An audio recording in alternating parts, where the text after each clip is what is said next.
we control our bone quality because bone quality is linked to lifestyle, which is in our control.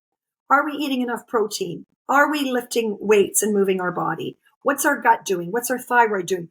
Are we eating enough protein? All of these things. So you can lose bone, but you can keep your bones strong through preventative means and lifestyle. And we can prevent osteoporosis and prevent the fractures, which increases mortality rates, which decreases quality of life, and 3, strains the system. It's one of the best preventative tools, and the research is coming along. Hi, and welcome to The Holistic Entrepreneur, where we explore innovative approaches to healthcare through conversations with pioneering practitioners. I'm your host, Zane Myers. Let's dive into today's episode. The fifth degree, but good questions. Hopefully they'll be good questions. Okay, so welcome to the next episode of The Holistic Entrepreneur, and where we have Margaret Wallis-Duffy with us. And let's just launch in and tell me what you do. What do I do? Well, that's a loaded question, and I love it because I'm passionate about preventative and integrative health, but sort of a concise sort of background. My background's kinesiology, University of Waterloo. I'm also a proud registered massage therapist here in Toronto, Canada. And I owned Wallace for Wellness, an award-winning preventative and integrative health clinic for 30 years. When I sold my clinic 3 years ago, I really sold it to do more legacy work, to take all that I'd learned, which I'm sure we're going to talk a little bit about today, all that I'd learned clinically and from an entrepreneurial and business acumen perspective, but most importantly, from my passion for advocacy in preventative and integrative health. And so now I'm the visionary behind Preventative Health Awareness Month and Movement, short form PHAM, recognized by Health Canada, PHAM, join the family. And I've also been instrumental with a partner from OsteoSound, bringing a new bone scan to Canada from Europe. That's a game changer. Talk about preventative and integrative health. This bone scan is literally a game changer in my passion for musculoskeletal health and prevention. I'm doing that. And then what else do? I do a lot of this. I do a lot of media work. I do a lot of corporate speaking, and I do a lot of business mentorship for other practitioners like me so that they can love what they do, have success at what they do, and have what I love to call 2 types of currency. The currency that pays our bills, which is important, but the one that matters most to me, the currency of income. So I want to start with the last thing you mentioned, helping other practitioners learn to love what they do. Because I talk to quite a few different people, and to varying degrees, some of them kind of love it on some days, and you can't love it every day all the time. But some of them just don't. I mean, they're unhappy. Maybe they kind of like what they do, but things are not turning out the way that they had hoped, either business wise or, maybe running their office, or, their employee problems, or, their finances aren't maybe what they had hoped. So let's talk about that part of it, because that's a really big issue. I mean, when we're talking a large group of practitioners that aren't happy. Absolutely. And I love delving into this aspect of it, because to me, it really is the foundation of all success. And where does that begin, and where does it ignite? I think it ignites at the foundation of passion and purpose, because you can be really good at something. You can be a clinician, a great practitioner, be clinically sound, and all of the things. But if it's not built on a solid foundation of purpose and a big why that you're crystal clear on, yes, as you said, as entrepreneurs, as business people, and as healthcare professionals, we're going to have bad days. How human of us. But here's what I know to be true. If you are rooted in your purpose and your passion, and you are very clear about that, it fuels you every day, and it builds on it every day. And it really does, with persistence, lead to success and fulfillment. And that doesn't mean, and here's the other thing, Zane, fulfillment and success isn't just the money in your bank account. That's a big part. But it's also that currency of impact and understanding what your goal was. And often I think it comes from, in my case, it's from my own personal story. That is my why and what has fueled my success for 33 years and counting. So I think when I talk to other practitioners and I'm mentoring or coaching other practitioners, we spend a lot of time initially really understanding who they are. Self-leadership. What is their passion? What fires them up? Why did they start this business to begin with? And then we build from there. But if you aren't clear on that, and I never ceases to amaze me how many people aren't crystal clear on what fires them up, what is their differentiating factor, because that's where it usually comes from. What makes you uniquely you? What makes you different from everyone else? Well, if you're not clear about yourself, you can't articulate what's different about you. Therefore, you can't be successful in business. And I truly believe that when you speak from the heart and you lead from the heart, you attract incredible things, both from a financial perspective and from a fulfillment perspective. So tell me about leading from the heart. What does that mean? So I think it really, in life, a lot of people, because we have to pay our bills, and it's an important aspect for sure. Some things we have to do just because we have to do it, and we have to be persistent at it. Just because we don't like something. I spoke to a whole group of massage therapists. I did a webinar for a group of massage therapists from across North America yesterday. And one of the women were saying, one of the therapists said, well, I don't love public speaking. And when I talked about speaking confidently, she said, but I don't like that. Well, just because you don't like something doesn't mean that you can't flex your muscle and get better at something. So where do you get the motivation to do that? Well, I think it comes from going inward and finding our story. So my passion for preventative and integrative health, and really my life's work, Zane, has come from my own personal health story. And when you have, because what's business, right? Business is about solving a problem, bridging a gap where how do you help someone else? Well, in my case, my own health had been taxed significantly as a young girl. In fact, I went over a decade being misdiagnosed and mistreated by the conventional healthcare system because I didn't look sick. But I knew in my heart of hearts something was seriously wrong with me. And as a young girl, and this is 40 plus years ago, I was a competitive athlete. I was an only child. I was called everything from a only child to a drug-seeking teen, only child with a nervous stomach to a drug-seeking teen to a competitive athlete. I needed to just get a hold of my nerves, when in fact I knew in my heart of hearts something was seriously wrong with me. I don't know how, Zane, that many years ago I found the courage to speak out and speak my truth and say, I'm not leaving this hospital till you find out what's wrong with me, because there's something seriously, seriously wrong. And I was right. And when I got that diagnosis and what I had to walk through prior and after 10 surgeries, 4 bowel obstructions, a lung collapse, and a rare case of endometrial tissue on my lung. I went through menopause at 39. I just turned 58. I even am one of the first people in Canada to have a successful fecal transplant because I almost died from a hospital-borne infection called C. difficile. Why am I telling you this story? Because it's the foundation and the launch pad of the lessons that literally taught me that if it wasn't for conventional medicine, I wouldn't be speaking to you. I needed it. When I needed that nasal gastric tube, I was grateful for conventional medicine. But equally and as profoundly true, if it wasn't for complementary medicine, notice I didn't say alternative. You'll never hear me use that word. I wouldn't be speaking to you either. And so what I wanted to do, because 33 years ago, preventative, integrative, holistic health was not a thing. In fact, my own family thought I was hugging the tree and howling at the moon. What do you mean you want to open this preventative and integrative health clinic? What is that? But I knew at my core, from my own lived life experience, that we could do something different. We needed to break down the silos in healthcare. We needed to bring both sides of the equation together, but with one mission in mind. And that was to put the everyday person at the center of their care, educate them, empower them so they can advocate and be the CEO of their health. So that's what I did with Wallis for Wellness. But I got to tell you, Zane, when I first opened the clinic, I wouldn't even hang my postgraduate diploma in massage therapy because it said masseuse. And I didn't see myself as that. I had a vision, but that vision started in my gut, in my soul, because I didn't want others to go through what I had.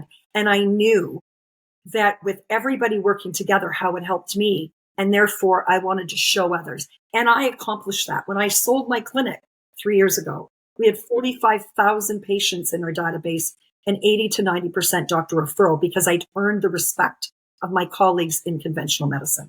So I got to stop you right there because that statistic to 80 to 90% referral, if you're in complementary medicine, whether you'd call it, I guess I should resist calling it alternative medicine anymore.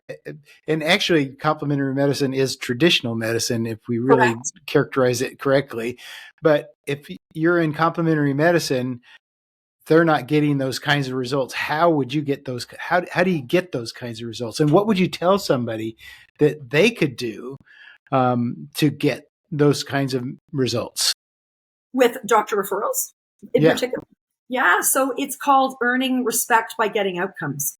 So it's action, right? It's showing through your work the results that you can get, but then boldly stepping forward and sharing it. And I did that in the early days in all kinds of ways. I did lunch and learns for doctors to talk about who I was, what I do, and how I could help them, how I could solve a problem that their patients had that perhaps they didn't have the skills to have. It was about getting results and then picking up the phone and calling the physician to say, here, I just treated your patient X, Y, and Z, and I want you to know this is what I did. This were my results, and I'd be more than happy to connect with you to discuss this further. I took every opportunity, Zane, to get out in the public to share my passion for what I did as a therapist. I did free speaking engagements to anybody that would listen. I did a whole banana bread bake. This was back years ago. How do you get to a doctor's office to refer you when, I wanted to bring referral pads, but I knew if I just snail mailed, because it was before computers, referral pads, they would probably end up in the garbage. And it was a waste of money. So what did I do? I put on a business suit. And I brought a marketing letter, my letter to the physician. I had my referral pads. I baked banana loaves, and I walked into doctors' offices where there were groups of physicians. And I introduced myself to the office manager, told them who I was, told them what Wallace for Wellness was about, told them how we worked together, better together, with other healthcare professionals. Here's what we could do to help assist, whatever it be, the rheumatologist, the gastroenterologist, the family physician, the nutritionist. Like, we're working together because I believe we all have a seat at this table. And I believe that to my soul for myself as well. So really, to me, you were making, I think that, that everybody's into this digital marketing, and I don't mean to diss it. It's really great. You can reach out to a lot of people. Sometimes what they say call pressing the flesh, shaking hands, although, there's even less of that, which I kind of miss. But sometimes just that face-to-face interaction, there's nothing like it. Absolutely. I couldn't agree more. And don't get me wrong, certainly the digital world, and I use it a lot, and I'm grateful for it because it's a platform to educate, and that's I'm passionate about. I can reach more people, and that's good. But I'm a massage therapist with a background in kinesiology. I put my hands on people for a living. And there is, you can look at this in all kinds of ways, but we certainly know physiologically that the laying on of hands or the face-to-face changes people. Physiology changes their hormones. And so, the original FaceTime that our kids have is actually FaceTime, and there's nothing replacing that. Does it take a little bit more effort? Of course it does. But how do we earn trust and build credibility if we're not willing to roll up our sleeves and do the work to get face-to-face with your colleagues, to earn the respect? Zane, I never believe, to this day, 33 years in, I'm really confident in my clinical skills. I'm very confident in them. But I have to earn the respect of every patient I see, even if I've seen them 1,000 times, every time they're on my table. Just like I earn the respect of that physician that's referred for me for years. I don't take it for granted. And therefore, building relationships in community, that's another thing I'm huge on. In business and in life, community is critical. And that's what we have to do. So you're absolutely right. I went old school, and then I layer now the digital on top of that. But that doesn't mean I still don't go old school. You'll still see me whenever I can be face to face, in a room with people, talking, connecting, meeting, discussing, brainstorming, whatever it is, whatever the focus is, it's critically important. But we can do both. But to just hide behind a screen or stay in your treatment room, you're not going to get the same impact. And that's going to require you to get a little uncomfortable. And so be it. That's where growth happens. And outside of your comfort zone, yeah, that is the truth. Absolutely. If you live outside your comfort zone, then you're really going to grow as a person. Absolutely. And I don't mean for people to be constantly in a state of stress. But if you always live in a comfort bubble, we can't expand and grow. I literally, to this day, every day, try to do one thing that challenges me in a way that makes me feel uncomfortable. Whether that's picking up the phone and having that conversation, or doing a pitch to somebody that I've been ruminating about for a long time, but I'm like, because the imposter syndrome might come up, and I'm maybe I shouldn't. Or maybe it is doing a workout that I thought, I'm not capable of doing, but I push it anyway. I always try. The saying I always use is live where the butterflies are, because that's where the magic happens. And it really is rewarding, because that's, to me, Zane, how we build resilience in life and in business. Because Margaret, I like that little term you phrase there. Look for the butterfly, or what did you say? Look where the butterflies are, because that's where the magic happens. Yeah. That's great. It's absolutely true. So I spent a good part of my life in the medical device business, and working with clients, and it was nothing but butterflies all the time. Yeah. And I think it really helps us to grow mentally and physically, but it also helps us, like I said, build resilience. But what it also does, it keeps us motivated and less, a lot of people get, I think, burnt out or stuck because they're not doing new things, because they're always doing what they've always done, because it's simple, because it's comfortable.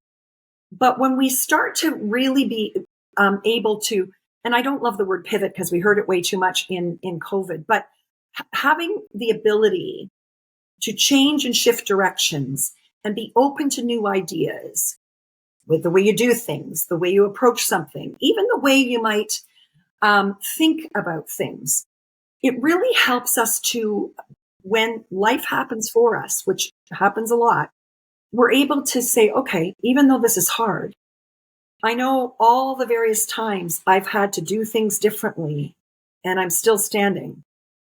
I've got a bit of a shield and a resilience because I've done it. But if you always stay just in this lovely comfort zone, then when real life things show up, it can be a tsunami and really literally paralyze people. It's the best things happen at the other side of fear. And I know it's a hard place to be, but facing those fears and walking through it. And I've got incredible parents. Rest my father's soul. He was a phenomenal, an amazing entrepreneur and a great man. He's been gone for 9 years. And my mother is equally as my cheerleader, and I've learned so much from her. In fact, integrative health is one of the first things. She exemplified it when I was a young girl. I was watching my mom doing yoga before it was cool to do yoga. I was watching my mom, grow alfalfa sprouts in the kitchen, and everybody thought she was crazy. My mom led by example, but what my parents always taught me is that it fail forward and often, and don't be afraid. Not just don't be afraid to fail, but the question is just learn from it. And it's okay. But if you stay back here because you're worried you're going to fail or you don't try, the only thing you will regret is not having tried. In life, those are the regrets, right? In business or in relationships or in your own self-love. You only regret what you didn't try, even when you fail. And quite frankly, I've learned the most, and translated that into success in some of the most difficult times in my life when I failed the most. And I don't see it as a failure, but an opportunity. And my parents. So give me an example of that. Oh my gosh, I've got millions of examples. Where you turn failure into something positive. So and I really hate the word failure because, you know, what's failure? It didn't rise to the occasion of what your expectations were. You maybe didn't get the outcome you wanted, but it's all about the way we position that. So I'll give you an example. So one of the ways that I built my business before computers, remember there's a thing called fax machine? Oh, yeah. There still is for doctors, which makes me crazy. The fact that our I remember when they came out, how I thought, when I saw my first fax machine, I thought, this is crazy. You can put a paper in over here and it goes out over there. It was like wild. Right. But it's crazier that we're still using that in the medical system. But I digress. That's a whole other podcast. However, in the early days of my clinic, I didn't have money for marketing. I had a passion. I had a voice to share. I had clinical skills that I wanted to get out there. And in Canada, there was a show called Cityline. It was a nationwide show, lifestyle and health. And they had a health and family day every Wednesday. And the person that was the host of the show, very well known radio and television celebrity here in Canada. Well, what did I do? Every day for a year, I faxed in a letter to their show saying they needed to have me on Health and Family Day. Myself and some of my practitioners, here's what I could bring. Here's the education I could share. And I just kept doing it and kept doing it and it kept doing it. I think finally, after almost a year, they're like, this woman's not going away. She's nuts. And it was a live TV show. So they weren't going to have me on live, but they ended up coming to my clinic, which was even better, and shooting some segments that aired on the show, taped, which now open. And I was scared. I'd never done TV. I had no idea what I was doing, but I walked through the fear with the passion I had, even when I wasn't really sure where it was going to land. That led to me going in studio and being a regular guest on a live television show. That led to me becoming a media spokesperson for many big companies like Johnson & Johnson and others. But getting to the story of failure, but it's not really failure. After I had done all that, and I had never hosted a live show. It's very different being the guest on a show than it is interviewing and being the host. It's a very different skill set. I could speak from my passion about my knowledge, but to have to be on a live TV show with an earbud in my ear from the control room, cameras all over. I'm interviewing you, Zane, for example, and I've got to look to camera 2, listen to the person in my ear, to throw to commercial in 2 minutes, and do all the things while continuing to interview the person that's in front of me and look like I was doing it seamlessly when I've had no training. But guess what I did? I did it anyway. And you know what? It may be on the internet still somewhere to this day. Hopefully it's buried somewhere. But I remember thinking I was going to literally be sick to my stomach, Zane, because do you think I did an outstanding job the first time? Absolutely not. It was awful. My heart was, I swore people could see my heart beating out of my chest. I was not on my game. But here's the thing. I could have taken that and said, oh my gosh, that was the worst experience of my life. I'm so embarrassed. I'm going to just crawl away and hide under a rock. I'm never doing that again. Or I could do like my parents have taught me, fail forward, because it's not a failure if you use it for opportunity. What could I learn from that? What did I do well? What didn't I do well? How could I prepare differently? Who can help me? How can I learn more? Where do I get more help? And you flex the muscle of learning, because you have to be new at things. Just because you're not good at it, we're not good at everything. Well, I now can host a live show with somebody in my ear, and I can master it. It was a skill. But if I had just said, oh my gosh, that was embarrassing, I'm out, because it was really uncomfortable, like horribly uncomfortable. And it went on air. Yeah. Like for all to see. But it was an opportunity for growth and for learning. And I got to tell you, that has led really to a very fulfilling, when I say media career. I've been on many national television shows, many national radio shows, love doing things like this. Because what do I see all of these mediums? as they're a platform for education. And that's one of my passions. So that's what I use it for. So tell me about your business that you're doing right now. Yeah. So and what it's and that's the PHAM? PHAM, PHAM. PHAM. PHAM. Yeah. So okay, it's preventative and Health then Awareness Movement. Well, it's a month. So that's what my shorthand is, really just not very good. No problem. So PHAM, Preventative Health Awareness Month, which happens every February, where for the entire month of February, we now have over 70 PHAM ambassadors, which are healthcare professionals from both sides of the coin, conventional and complementary medicine, doctors and surgeons and naturopaths and massage therapists, and mental health professionals and physios and all of people that are giving of their time for every day during February. We have different themed weeks and then different focus days. So we have a bone health day. We have a mental health and addiction day. We have a women's health day. And for the entire month, free education online. I've got a podcast called Famcast. It's also a television show that airs here on the airways in Canada. And then as soon as March 1st hits, it becomes a movement. So all year long, we do all different types of education.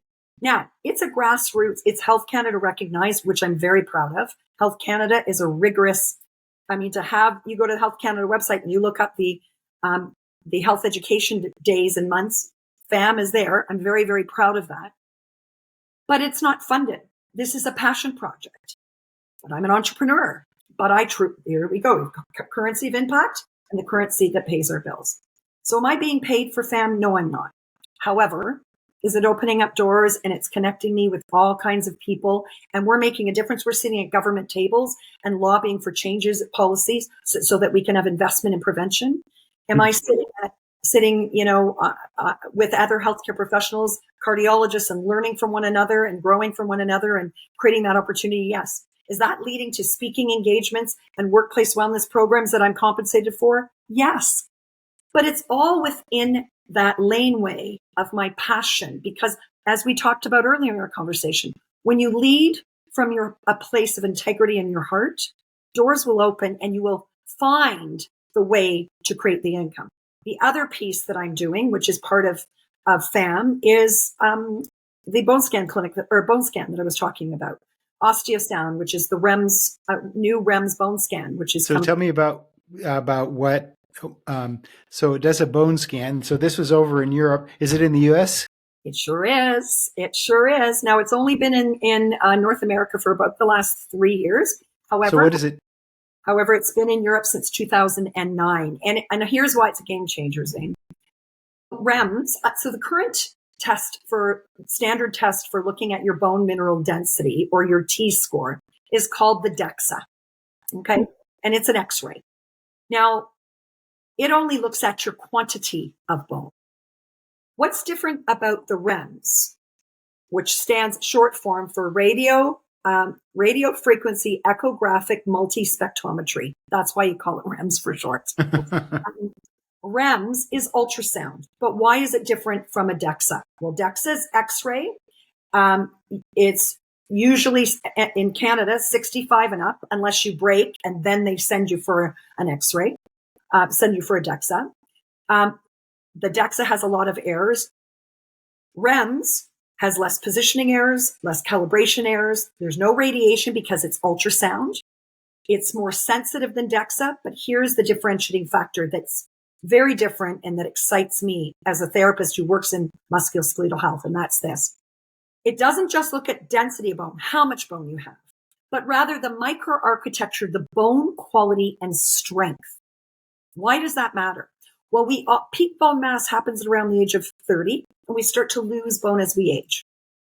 However, bone quality or strength, according to the mounting research, is showing that it's a better predictor. Quality, or that fragility score, is a better predictor of whether you'll fracture a fragility fracture than how much bone. So here's a little analogy, because I'm a visual learner. So if you think of your bone mineral density, your T-score as a brick wall. It's dense, it's mortared, it's strong. You're not worried about it falling over. Mm-hmm. Now in your mind's eye, bring the Eiffel Tower next to that brick wall and stand back and look at the Eiffel Tower. There's a lot more holes in this structure, isn't there, compared to this mortared, dense brick wall. But here's what the research is saying, Zane.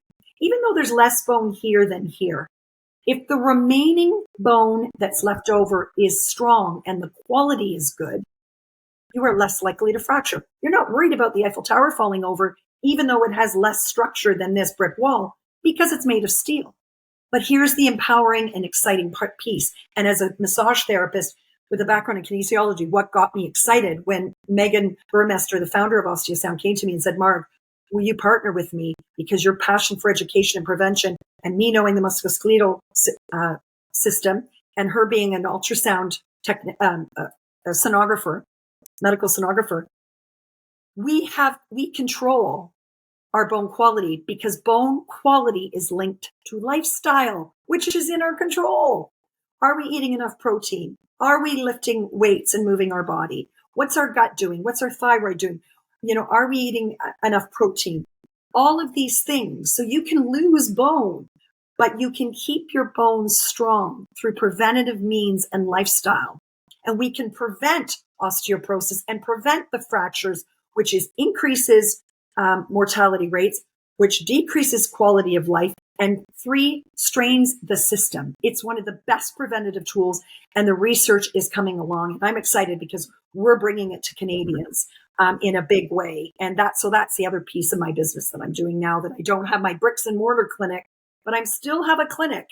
It's just virtually and to the masses when I speak and teach, do the REMS and preventative health movement. So it's all interconnected. Do you have any courses or anything like that you sell? Yeah, so here's such an exciting announcement, and thank you for asking. This is not just for anybody who's watching, this was not a setup plug. This is actually asking the questions. No, and I love that because I'm passionate about education and reaching, and have always been, even as a clinician. I treated today. I was treating today. Not bone scan. I was actually doing massage therapy today. I always reach beyond my treatment room walls and try to stock the toolbox of the people I have the privilege of treating, because they're not on my table every day. So then they got to go home and they got to live their lives. So I have had for many years an LMS, a learner management system, that I share education on, but very soon, and I'm so proud, it's been many years in the works. The Become the CEO of Your Health Hub is launching. This hub will not only have transformative courses, the signature course, Become the CEO of Your Health, which is full of, I'm so proud of this. It's been a long time coming. I'm very proud of it. But this portal also has a micro library, a self-care library full of education from a wide range of healthcare professionals, because you can't just have one member on your healthcare team. Say you have diabetes, you don't just need an endocrinologist. Perhaps you need somebody like me for your musculoskeletal system. You might need a nutritionist. So this portal will have all kinds of education that you are going to be able to get into the driver's seat of your health. Plus, we're going to have live webinars. So you have access to all of these ambassadors, these incredible practitioners, doctors, and surgeons. So you can speak to them, but really placing the onus on you to improve your health esteem by educating you so that you can get into the driver's seat and be the most important member of your healthcare team. So the answer is yes. That portal's coming very soon. You can go to my website and actually get on the waiting list so that you're going to be told when it launches. Let's finish this plug and give your website sure. Yes. URL. Wallis4wellness.com. Wallis spelled like my name, WALLIS, FOR wellness.com. Or you can go to becometheceoofyourhealth.com. They'll take you to the same place. There you can get access to the waiting list for the portal. There you can get the blog that's full of all kinds of free education from all these ambassadors. You can also get my podcast and TV show. You can subscribe to my YouTube channel, which is full of education. And one thing I'm very proud of, and it's the first of its kind that I'm aware of. Once again, my parents taught me, you don't complain about something unless you're willing to do something about it. And so when you see a gap, do something. Well, I know that if you're looking for a massage therapist, you can go to the directory here in Canada for the Ontario Massage Therapists Association, and you'll find regulated massage therapists like me. But here's what I noticed, Zane, is that just like in healthcare, everything's siloed. And it's left up to us, the patient, to go like a ping pong ball trying to find your integrative health team. Because there's no way to search. But now there is. Somebody smarter than me. I took the idea to a coder, and there is now a PHAM, Preventative Health Awareness Movement directory, which we are going to continue to build across North America. Vetted healthcare professionals, because my goal is to make this a go-to resource for family health teams. Your family doctor wants to make a good referral for you to a nutritionist or to a massage therapist or to a counselor. But they don't have a lot of time, and that's not their training, and they don't have the resources. And there hasn't been one place to bring everybody together. Well, the PHAM directory, not only can you search by different practitioner, but here's the differentiating factor, which I'm so excited about, is that you can put in your condition, diabetes, for example, and any practitioner that works with people with diabetes will pop up. And eventually, as we get thousands of people in this, there'll be different regions so that you can find in your community somebody that can help you. And you can then get into the driver's seat and create your own integrative health team, recognizing that you're the most important member of that team. So that's another part of my business strategy. So tell me about how do you vet the people that come into those? It's a very great question. So I'm not just interested. So to build an infrastructure like this costs a lot of money. And currently, I'm going to be completely transparent here. Currently, practitioners that are in there aren't paying anything because I wanted to get it up off the ground. I have funded it. But that's not reasonable ongoing, because to build a database like this, to maintain a database like this, and when you go there, you get it. Like, for example, if you were in the directory, you're going to get a whole page with your information, your socials, your website, all of the things. So it's almost like a mini profile within this greater database. This time, money, and energy, right? Costs involved. So eventually there will be a small fee. So I'm going to vet not just anybody that has money to put into it, but I'm working on getting a whole board of healthcare professionals to really vet. And currently I've been doing it.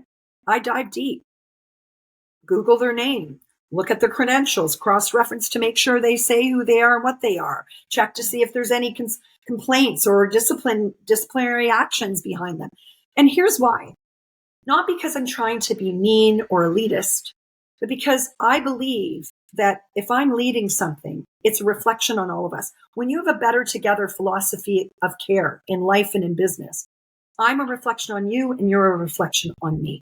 So I'm very cautious with who I collaborate with, who I work alongside, and who I show, so I feel as the leader, I got to be really cautious, because if we let someone into this movement that has ulterior motives, because it's education first, that's key.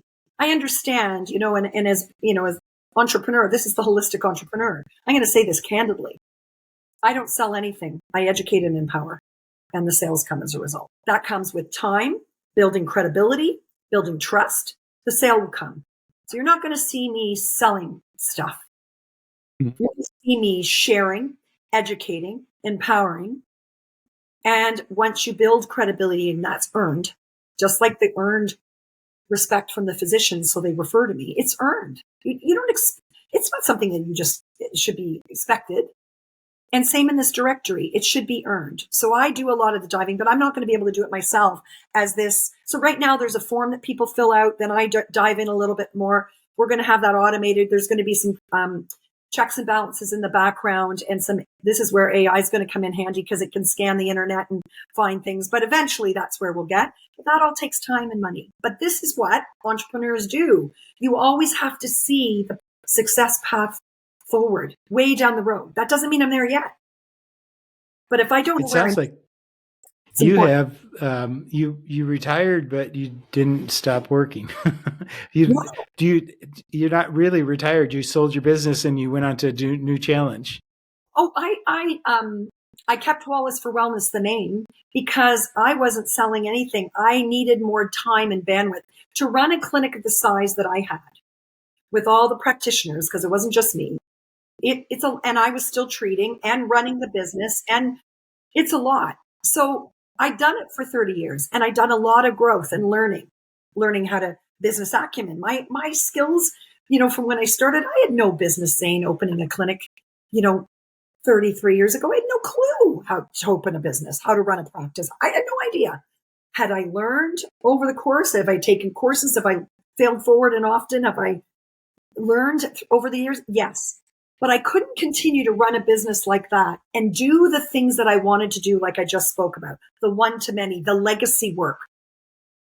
I want to go in reverse for just a minute because I want to find out. So when you're building your clinic, so because a lot of people are that we talk to on this show, they're trying to build their business and they stay as sole practitioners, and there's nothing wrong with that. That's great, but the ones that I really see that are more successful invite in other people to their practice. So that they are going across, addressing more needs from a wider group of people. So how did you get, I'm getting to my question. So how did you get, how many different practitioners first, how many different practitioners did you have at your clinic when you sold it? So at one time or over the course of 30 years? Just at one time. Okay. So we, I think at the peak, I had over 10 massage therapists, a chiropractor, 2 naturopaths, a team of midwives, a nutritionist, a counselor, a couple of counselors actually, like mental health counseling, an osteopath, and a reflexologist. So there's more questions to this, so I'm gonna kind of dig in here a little bit, and even if we go over a little bit, because I want to know. So when you had all those people, how many of them were on site versus off site? So I owned the building that my clinic was in, yep. And there's only so much square footage, right? Right. However, we were smart about the way we utilized the space that we had in terms of who was working when and what days and split, hours. So maybe there was a morning shift, there was an afternoon shift, and we utilized the space well. And some therapists or, the chiropractor had a room that he was always there, but maybe the counselor was in 3 times a week. And the massage therapist, there's only so many hours in a day. It's physically demanding. There's, so I was very strategic about looking at my footprint of my business physically, figuring out how to properly manage the time and the space efficiently for the best return, understanding what each, the square footage and what each square foot was worth. Right. And therefore, how do you have to fill that room? That's my next question is, we had all these different practitioners. So some people will take the tactic of, some people are actually employees and some people are subcontractors and some people I'm going to rent space to and some people we're going to split their fees with. And so how did you manage all of that? Because there's so many different ways to do that. You're absolutely right. So I did it differently, meaning most of the practitioners were subcontractors.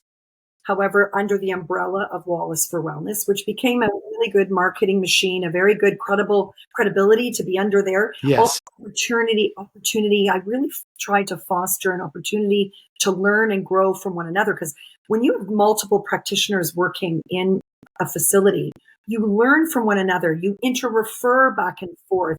Patient outcomes get better because we're collaborating. We're learning from one another. Then word spreads because you're getting outcomes. So most were subcontractors. I had an office manager who was an employee, which was of course necessary. But then I also had some practitioners that rented space. So they paid regardless of when they were there. So it was a bit of a hybrid.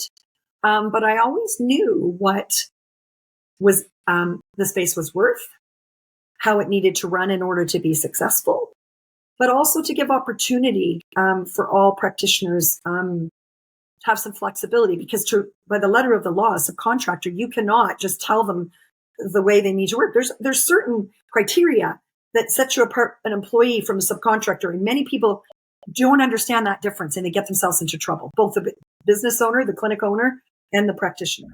I had to do a lot of that learning, right? How did you manage all the different? Well, so you if they're subcontractors, you kind of have to manage them, but then you kind of can't manage them. So how did you manage all the personalities? So I had a contract. Oh, personalities. Well, that's just business, right? I mean, that was one of the biggest challenges, actually, because it's open communication, it's getting uncomfortable and having to have hard conversations, it's transparency, it's integrity, it's leading by example. But was that one of the hardest parts? I mean, I do a lot of business mentorship coaching, and I'm proud. I get more excited now. Like, I don't have to run my clinic anymore, but I'm so excited when I see a practitioner that's now doubled her revenue in 2 years since I've been her coach, and she'll candidly tell you that. And I'm like, it's one of my kids. I'm like, this is awesome. I don't have to do it, but I can help show that, you how I did it, and what you don't have to make the same mistakes I did, because I've learned and I'm going to share them with you. I mean, my gosh, Zane, if I could go back and take my own lessons and rewind the clock. But that's not life. And that's not business. And I could beat myself up, and it's frustrating because, I could have had probably bigger success sooner, but I wouldn't have learned. So yeah, I think that is, you can make some shortcuts, but sometimes you just got to get socked in the nose to know what it feels like so that you know how to react when. Totally. Biggest lessons, right? Those are the biggest lessons. And yeah, so I think just managing the people was probably one of the biggest, but I also love that. That's one of the things I miss. No, I don't miss managing the people. I miss working in one space with a lot of people that are like-minded. That I loved.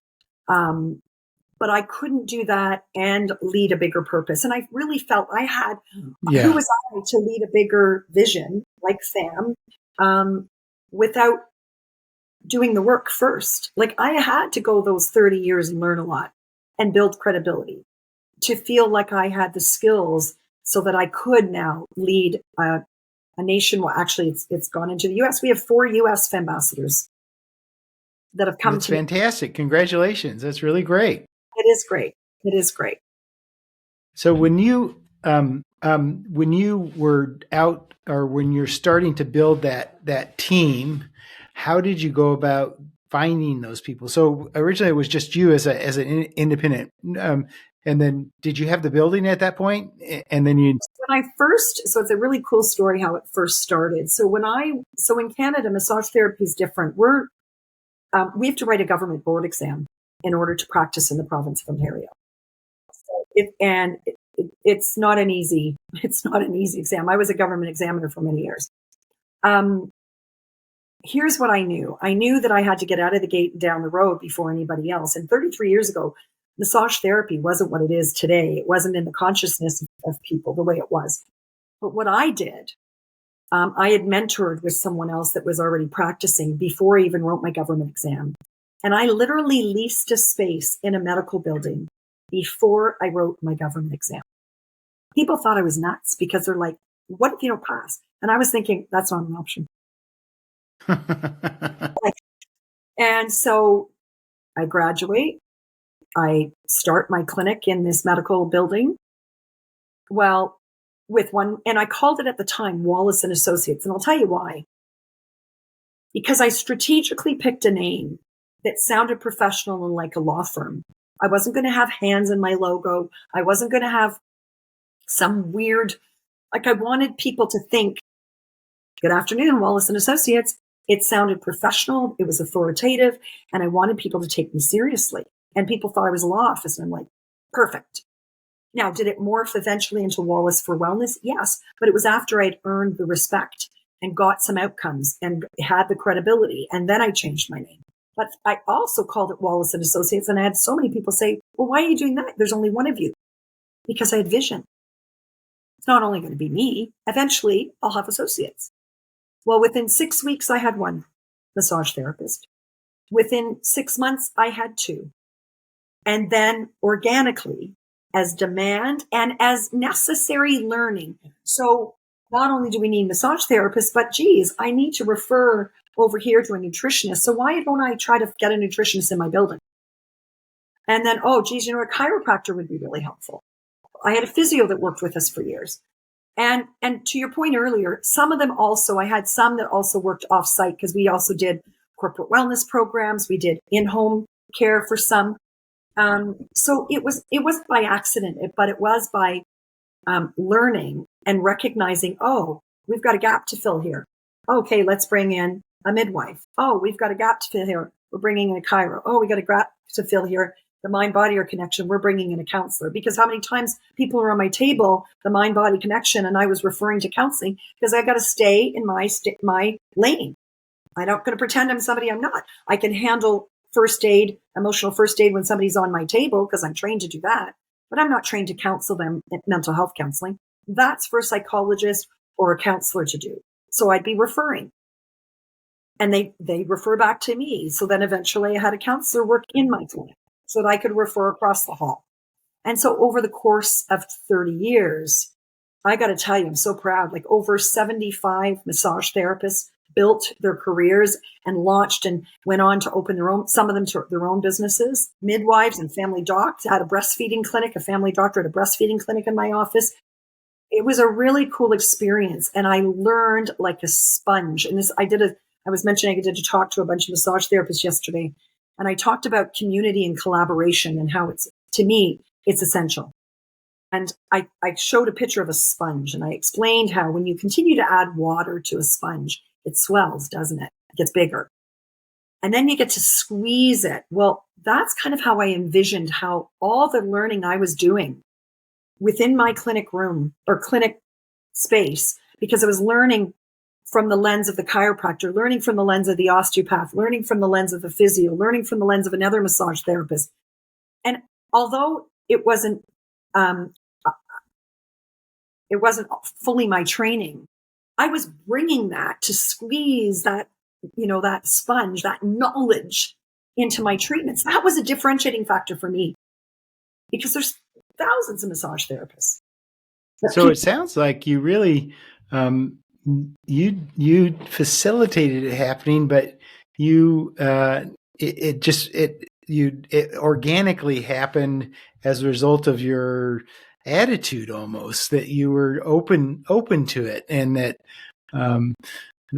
and maybe some practitioners are closed to it, and it just won't ever happen because their attitude to it is they want control, and they're worried about competition. Competition, yep. I mean, my goodness, there's place for all of us. I'm breaking down silos in conventional medicine now. I'm proud to say there's a new medical school where my clinic operated for 30 years that's opening. And I didn't know that I'd ever see this in my career, Zane. And I'm so proud and beyond excited because the future of medicine is going to be different because of it. This new medical school has an integrative health clinic attached to it. Why? Because the future doctors are going to not only learn about preventative and integrative health, but they're going to experience it so that when they graduate and they take the Hippocratic Oath and become our future doctors, they're going to have a much broader expanse of knowledge instead of just a pill for an ill pharmacology first. And there's nothing wrong with pharmacology, but we literally have a sick care system, a symptom system, not a healthcare system. And they can't be everything to everyone. But I am so proud because I'm one of only 2 allied healthcare professionals that are on the curriculum advisory board for this new medical school. I earned a seat at that table. I am immensely proud of that. But what I'm excited about is to welcome everybody on this. This is what PHAM is about, on this movement forward to change the legacy of healthcare in our countries, because there's never been a more important time in our history than for people to take some ownership for their health, to change the way they think about well-being instead of waiting till we're broken, this pill for an ill sick care, but rather looking at prevention and proaction and empowerment. We're going to have a better healthy health span, not just a lifespan, because I'll tell you, in North America, people are living longer, but they're not living well. And the last 10 years, I do see that. I agree with that. I think we need to wind it up right here. I really like the ending there. You're talking about some great topics. I think we had a great, you're a great guest. Thanks. Thank you. Well, that about winds it up for today. Thanks for tuning in to The Holistic Entrepreneur. I'm Zane Myers. If you enjoyed this episode, subscribe to our podcast or watch on YouTube. Join us next time as we continue to explore both the art of healing and the science of business in healthcare. We'll see you next time.